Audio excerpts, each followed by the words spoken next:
পিছত ইমান ধৰুৱা মুখ্যমন্ত্ৰী অসমৰ ৰাইজক ইমান ধাৰত পুত খোৱা মুখ্যমন্ত্ৰী মই কিন্তু পঢ়িবলৈও পোৱা নাই, শুনিবলৈও পোৱা নাই, দেখাও নাই। ব্যৰ্থ হৈছে।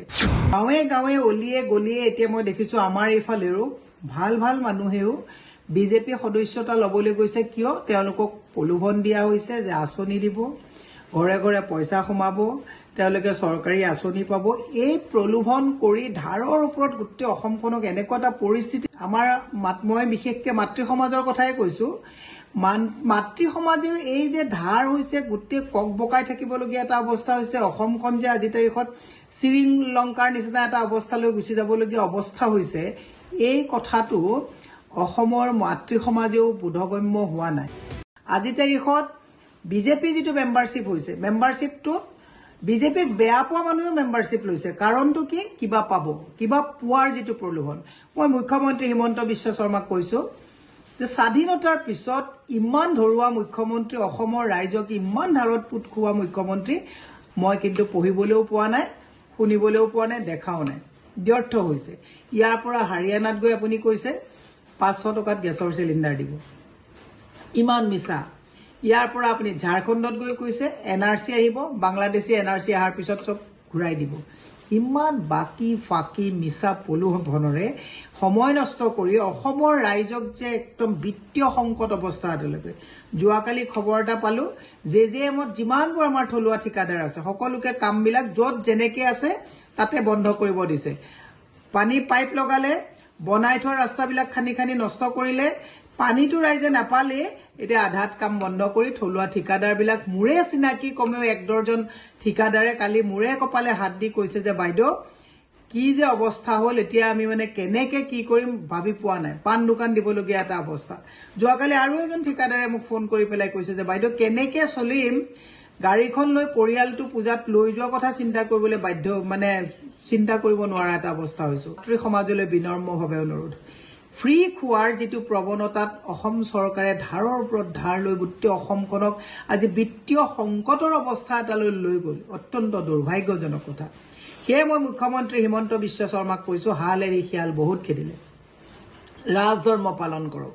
অসমৰ মানুহক আৰু ধাৰত যাতে পুত খুৱাই থৈ নাযায় তাৰ কাৰণে আহ্বান জনাইছোঁ। থলুৱা ঠিকাদাৰক পইচা যিখিনি পাবলগীয়া আছে আদায় দিয়ক।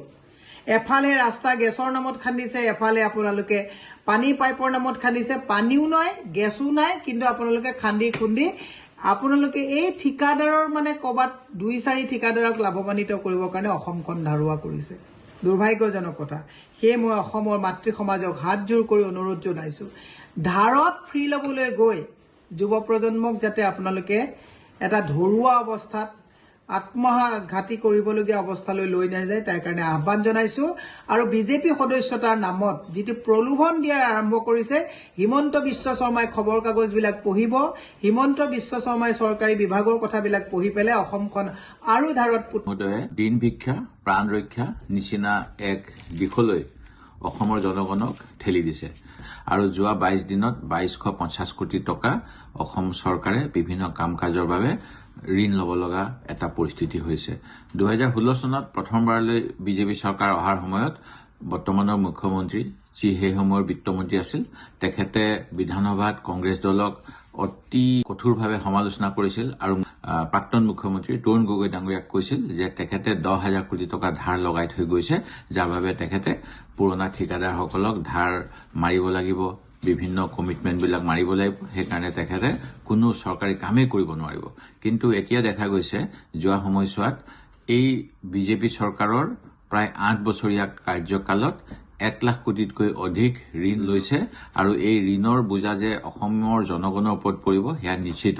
কাৰণ ঋণ ল'লে ঋণ পৰিশোধ কৰিব লাগে আৰু এই ঋণ পৰিশোধ যেতিয়া ৰাজহুৱা খণ্ডত হয় তাৰ বাবে কৰ কাটলৰ বা অন্য খাজনা বৃদ্ধি, বিভিন্ন ধৰণৰ ফাইন, টেক্স, নতুন নতুন কৰ উপকৰ এইবিলাক লগায়। আৰু ইতিমধ্যে অসমত টল টেক্সকে আদি কৰি বিভিন্ন সামগ্ৰীৰ ওপৰত যি মূল্য বৃদ্ধি হৈছে তাৰ ফলত জনগণ জুৰুলা হৈছে। নতুনকৈ এখন টল গেটৰ ঘোষণাও কৰিছে পূজাৰ সময়ত যিখন হ'ব বুলি কৈ, এই ক্ষেত্ৰত চৰকাৰখনে কয় যে বজাৰৰ গোটেই বিশ্বতে এনেকুৱা অৱস্থা, সেই গতিকে তেওঁলোকৰ একো কৰণীয় নাই, যিটো অতি দুৰ্ভাগ্যজনক।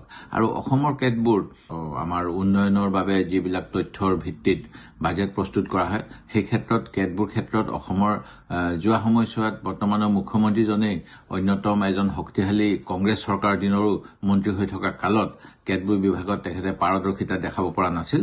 তাৰ বাবে বিশেষ আঁচনি বৰ্তমানে ল'ব লগা হৈছে আৰু এই আঁচনি ৰূপায়ণ কৰিবলৈও তেওঁলোকে এতিয়া ঋণ লৈ আছে। আৰু এই ঋণ যে তাৰ সময়ত পৰিশোধ কৰিব লাগিব সেয়া নিশ্চিত। আৰু বৰ্তমান সময়ত এনে ঋণ লোৱাৰ বাবে ঋণ পৰিশোধৰ কোনো উৎস নথকাৰ বাবে তেখেতসকলে এতিয়া স্কুলৰ মিড ডে মিলৰ পইচাও পুনৰ ঘূৰাই ল'ব বিচাৰিছে। ঠিকাদাৰসকলক 30,000 কোটিতকৈ অধিক এতিয়া তেওঁলোকৰ কামৰ বিপৰীতে পইচা দিবলৈ আছে, যাৰ বাবে গুৱাহাটী উচ্চ ন্যায়ালয়ে তেওঁলোকক ভৎসনা কৰিছে। আনকি যোৱা সময়ছোৱাত স্বয়ং বা বৰ্তমান সময়ত যি নিবনুৱা যুৱক যুৱতীৰ আত্মনিৰ্ভৰ আঁচনি, সেই আত্মনিৰ্ভৰ আঁচনিখনো তেওঁলোকে নিজৰ ৰাজনৈতিক স্বাৰ্থত ব্যৱহাৰ কৰাৰ বাবে উপযুক্ত হিতাধিকাৰীক বঞ্চিত কৰি দলীয় কৰ্মীক আগস্থান দিছে। আৰু গুৱাহাটী উচ্চ ন্যায়ালয়ে এই ক্ষেত্ৰত কেনেধৰণে এই কাম হৈছে সেই প্ৰশ্ন ইতিমধ্যে অৱতাৰণা কৰিছে।